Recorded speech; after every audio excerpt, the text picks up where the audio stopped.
Kakabigay lang ni Trump ng matinding babala sa teroristang rehimen ng Iran. Sa isang video, sinabi niya ang pinakamalaking tulay ng Iran ay gumuho at hindi na muling magagamit. Marami pang mangyayari. Panahon na para makipagkasundo ang Iran ngayon bago mahuli ang lahat at wala nang matira sa maaari pa sanang maging dakilang bansa. Lara, malapit na nating mapanood ang video ng pinakamalaking tulay sa Iran. Tingnan mo, basta na lang gumagsak. Anong babala? Sa totoo lang, ito ay isang bagay na hindi pa talaga natin nakita ng buo noon. Ang paraan ng paggamit ng presidente ng mga video at larawan ng lahat ng iba't ibang pag-atake na ginawa ng Estados Unidos sa Iran, sa palagay ko ay talagang napaka-epektibo. Wala akong matanda ang ibang presidenteng gumawa nito, pero kapag nakita mo, halata talaga. Ang kapangyarihan ng sandatahang lakas ng Estados Unidos, ang epekto ng hindi pag-upo sa negosasyon, at ang tuluyang pagkawasak ng bansa na magpapatuloy. Kahanga-hanga talagang makita ang presidente na laging nagpapadala ng babala at nagpo-post ng video. Sa tingin ko, mahusay siya. Sabi ni Harris, bubumbahin kita hanggang bumalik ka sa panahon ng bato kung hindi ka makikipagnegosasyon at tatapusin ito. Alam mo, may isang bagay na nakatawag ng pansin ko at mahalagang malaman ito dahil ngayon tinamaan din ng sandatahang lakas ng Israel ang sentrong pinansyal kung saan nagbabayad ang Iran, karamihan para sa kanilang hukbo. Mahalagang malaman ito ay nangyari 2 oras nang nakalipas. Si Presidente ng Iran, Masoud Pezeshkian, ay nagpadala ng liham na yung linggo na nakita kong nakakaintriga. Sabi niya, gusto niya makita sila ng mga tao sa ibang paraan. Sa kabila ng historical at geographical na bentahe, hindi pinili ng Iran sa makabagong kasaysayan ang agresyon, pagpapalawak, kolonyalismo o dominasyon. Patuloy niyang sinasabi na kahit may militar na kalamangan ng Iran sa mga kapitbahay nito, hindi ito kailanman nagsimula ng digmaan. Inatake nila ang Dubai at iba pa. Sila ang nagsimula ng digmaan. Sa kabila ng tensyon sa Estados Unidos, Israel at Iran, pinili ng mga Iranian na atakihin ang kanilang mga kapitbahay.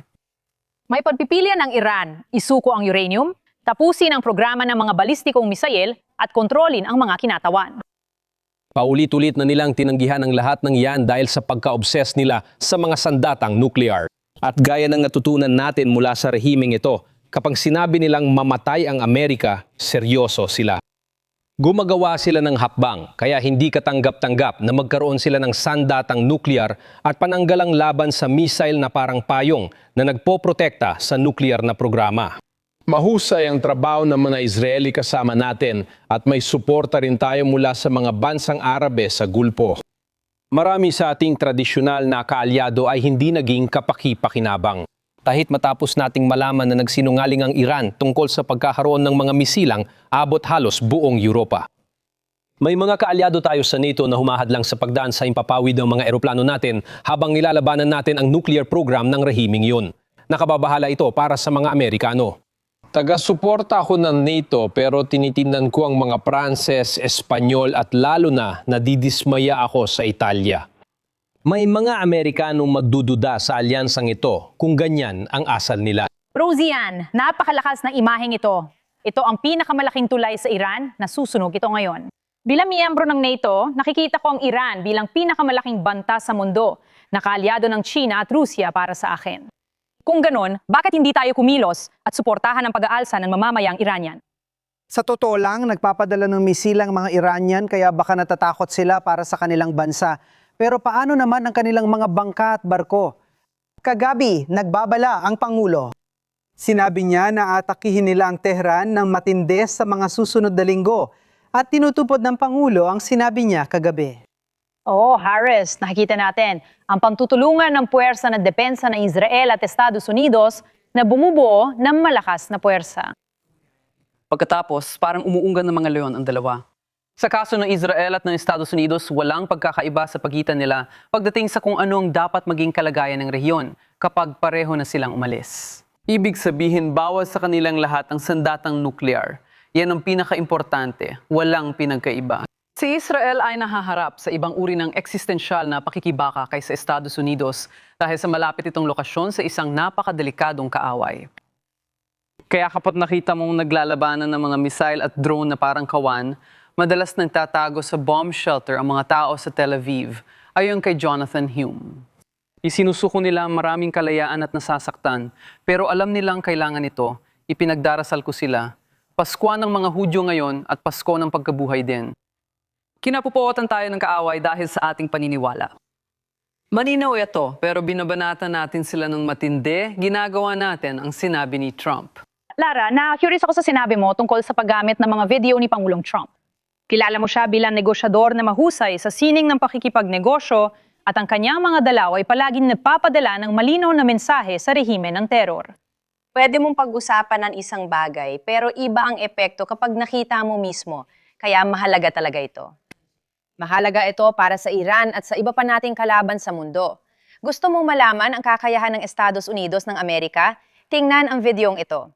Panuurin din ang lahat ng video na ipinost niya. Yung mga bumabagsak na bomba, pagsabog at pagtutok natin sa bagay na kasing laki ng kuko, ang hukbong katihan ng Estados Unidos. Kamangha-mangha ito, mas malakas ang dating kapag nakita sa ganitong paraan. Talagang nakakabilib ito para sa akin kasi ulit, hindi pa natin nakita ang ganitong pangyayari, hindi pa tayo nagkaroon ng pangulo na handang gawin ang ganitong klase ng bagay. Sana ito ay para sa ikabubuti ng lahat ng mundo, ng ating mga tao at iba pang bahagi ng mundo. Balik tayo sa usapan tungkol sa mga kaalyado. Sinabi na ng Pangulo na siya ay nadismaya, lalo na sa mga kaalyado sa NATO. Sinabi rin niya kagabi na dapat kumilos ang mga umaasa sa Strait of Hormuz para sa kanilang langis. Ngayon na ang oras, silang dapat kumilos at mag-aksyon dito. Hindi natin ito kailangan dito sa Estados Unidos. Sa tingin ko, makapangyarihan ang talumpati niya kagabi at naghatid ito ng mensahe. Pinatitibay pa lalo ng video na ito ang mensaheng yon. Dahil pagkukulang natin kung hindi natin mabanggit na binanggit niya ang 13 bayani na nagbuwis ng buhay sa operasyong ito. Isa sa mga kabataang yon ay may kambal na 7 buwang gulang at may isa pang anak na maliit pa. Ibig kong sabihin, mga bayani sila na nag-alay ng kanilang buhay at seryoso itong tinitingnan ni Pangulong Trump at gusto niyang tapusin ang trabaho. Taos puso niyang tinalakay ang pagbabalik ng labi ng mga bayani at ang pakikipagkita sa mga pamilya sa gitna ng pagdadalamhati. Masama talaga ang digmaan. Alam kong ipinagmamalaki natin ang sandatahang lakas. Maraming tagumpay ang nakamit sa isang buwan kahit pa negatibo ang media mula simula. Tayong mga sumusuporta dito ay dapat kilalanin ang sakripisyo at danggal na kaakibat nito. Binigyang katwiran ng Pangulo ang operasyong militar at ang agarang banta ng nuklear mula sa Iran. Sinabi niya na ang pagtaas ng presyo ng enerhiya ay pansamantala lang at kakayanin nito ng ekonomiyang Amerikano. Kahit sinabi niyang halos tapos na ang sigalot, may pahiwatig pa rin ng posibleng paglala. Iniwan niyang bukas ang tanong kung pwede siyang magpadala ng tropang panlupa o ideklara ang tagumpay kahit hindi nakuha ang inventaryo ng pinagyamang uranyum mula sa Iran. Maaari kong sabihin na malapit na nating makumpleto ang lahat ng layuning militar ng Estados Unidos. Tatamaan natin sila ng sobrang tindi. Sa susunod na 2 hanggang 3 linggo, ibabalik natin sila sa panahon ng bato kung saan sila nararapat. Ayon sa Pangulo, nakikipagnegosasyon siya sa isang mas makatuwirang rehimen. Ngunit binanggit ang mga target tulad ng buong infrastruktura ng enerhiya ng Iran kung walang kasunduan. Ayon sa mga analista, perpektong talumpati ito para makuha ang suporta. Isinulat ng Wall Street Journal, napaka-negatibo ng coverage ng media sa Zewara, kaya maaring maniwala ang Iran na sila ay nananalo. Ngunit nagbanta si Trump ng matinding digmaan kung hindi nila ititigil ang ambisyong nuklear at terorista. Hindi siya natalok ng tigil putuhan. Hiniling ni Trump na ang mga bansang umaasa sa langis mula sa Strait ay bumili sa Zilhauseina at maglakas loob protektahan ang rutang ito. Hindi pinuna ng Pangulo ang NATO o inihayag ang pag-alis ng ZEWA sa alyansa kahit na sinabi niyang hindi na maaayos ang sitwasyon. Nag-post si Pangulo ng Finland na si Alexander Stubb. Nakipag-usap ako kay Donald Trump. Makabuluhang talakayan at palitan ng ideya tungkol sa NATO, Ukraine at Iran. Dapat lutasin ang mga problema sa praktikal na paraan. Hindi tiyak kung napigilan ng pag-uusap ang matitinding salita ng Pangulo laban sa NATO. Habang nangyayari ito, Jack, ipinagbawal ng Italia at Espanya ang paggamit ng kanilang mga base panghimpapawid. Sinabi ni Macron sa usaping militar, hindi tayo mananalo. Sinusubukan ng United Kingdom na mag-organisa, pero wala tayong suporta sa ating panig. Pinamumunuan ng punong ministro ng United Kingdom ang virtual na pagpupulong ngayon ng 35 bansa para subukang magkasundo sa mga hakbang militar o diplomatiko para muling buksan ang kipot. Malinaw na ito ay dahil sa matinding presyon mula kay Pangulong Trump. Narinig mo ba ang sinabi ni Sekretaryo Rubio sa Hannity nung isang gabi? Kung hindi payagan ng mga bansang ito na gamitin ng Estados Unidos ang mga base, magiging isang paniglang ang NATO at ang tropa ay para lang sa depensa ng Europa, hindi para sa interes ng Iran. Iyan ang mensahe ng White House kapag dumating ang kalihim general sa susunod na linggo para makipagkita kay Pangulong Trump.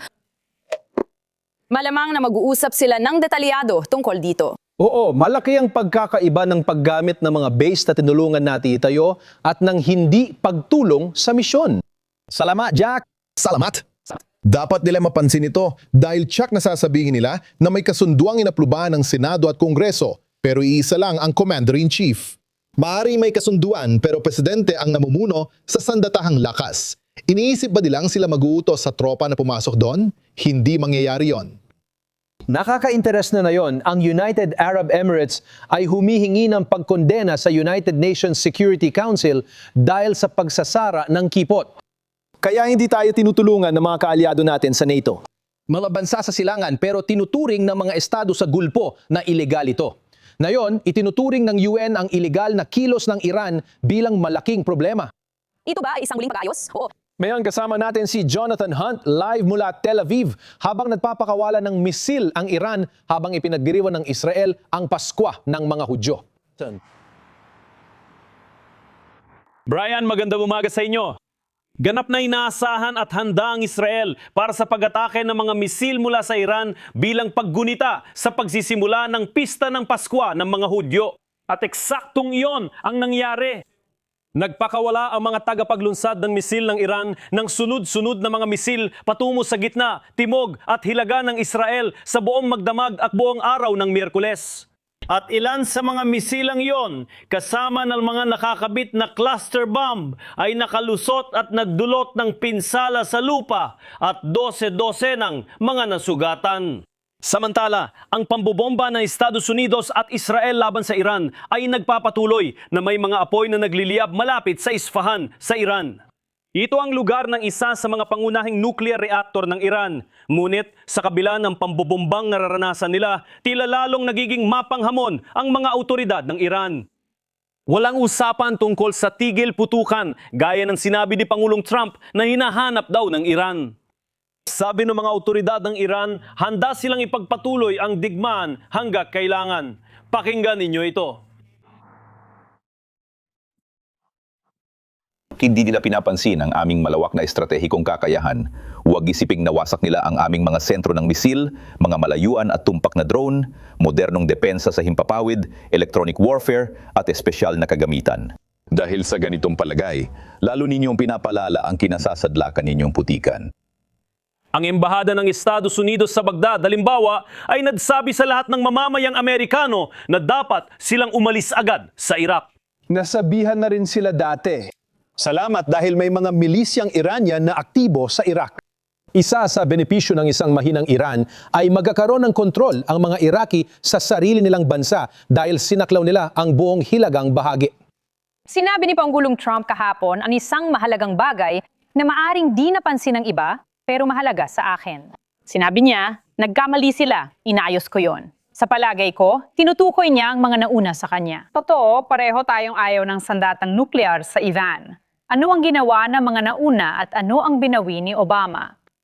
Sinabi niya, kung susundin ng Iran ang kasunduang nuklear, makakatanggap sila ng $56 bilyong. Paano ba gumana yon? At yung $400 milyong na ipinadala ng cash, hindi naman naging maayos. Alpak ang kasunduang nuclear ni Biden, tinanggal ang paghiyelo sa 6 na bilyong ari-arian ng Iran, pinakilos ang mga kaalyado at nangyari ang ika-7 ng Oktubre. Sinubukan na natin ang paraang yon, hindi ito gumana. At si Pangulong Trump ay inaayos ang mga pagkakamali at sinusubukang tiyakin ang seguridad, hindi lang ng Estados Unidos, gaya ng sinabi mo, kundi ng buong mundo. Hindi rin ito ang unang beses na nakipagnegosasyon siya sa Iran. Tandaan ninyo, 4 na taon siyang nasa White House, humaharap sa Iran, at sinundan ito ng 4 na taong pahinga. Hindi ito para nansisimula tayo muli. Alam ng presidente ang bigat ng problema at hinihikayat ang mundo. Hindi natin kailangan ng langis mula sa gitnang silangan, pero marami ang kailangan nito at dapat din silang magsikap na maging malaya rito. Narito na ang presidente. Ngayon, lubos na tayong independyente mula sa gitnang silangan, pero patuloy pa rin tayong tumutulong kahit hindi na kailangan. Hindi natin kailangan ng langis o kahit ano mula sa kanila, pero tumutulong tayo sa mga kaalyado. Maraming Amerikano ang nag-aalala sa pagtaas ng presyo ng gasolina sa bansa. Ang panandaliang pagtaas na ito ay resulta lamang ng mga teroristang pag-ataking walang habas ng rehimeng Iranian sa mga komersyal na oil tanker at mga kalapit na bansa na wala namang kinalaman sa sigalot. Isa na namang patunay na hindi dapat pagkatiwalaan ng Iran ng sandatang nuklear dahil gagamitin nila ito agad. Magdudulot ito ng dekadang pangingikil, hirap sa ekonomiya at kawalang tatag. Mas malala ito kaysa akala natin. Hindi pa naging ganito kahanda ang Estados Unidos sa ekonomiya para harapin ang banta. Dapat ding tandaan na halos 1 minuto lang nating ipinakita ang taong ito, ang Iranian na bersyon ng Baghdad Bob na nagsasalita ng kalokohan tungkol sa Iran. Ayos lang, hindi namin nakita ang mga missile ninyo. Halos lahat ng tinatago ninyo ay nakuha na namin. Kailangan lang maintindihan ang pananaw nila. Yung tao ay nawala ng 250 na mga komandante, parehong politikal at militar, na yung 2,026 lang hindi pa kasama ang mga 12-12 ng napatay habang natutulog ng mga Israeli at yung iba pa na naakit sa isang peking pagpupulong tapos pinasabog sila ng mga Israeli. Kung may nakakaintindi sa nangyayari ron, Israel yon. Kakadinig lang natin ang pagpatay sa isa sa mga ministro at pamilya niya. Pwede silang magsalita pero buhay lang ang presidente ng kapulungan at ministro. Hiniling ng mga Pakistani na pakiusapan natin ang mga Israeli na huwag silang patayin dahil hawak na natin ang mga koordinada. Ang Ayatollah sana ay nakaalis na sa unang araw. Ang pariralan kamatayan sa Amerika ay hindi slogan kundi patakaran. Siguradong oo, yun nga ang patakaran.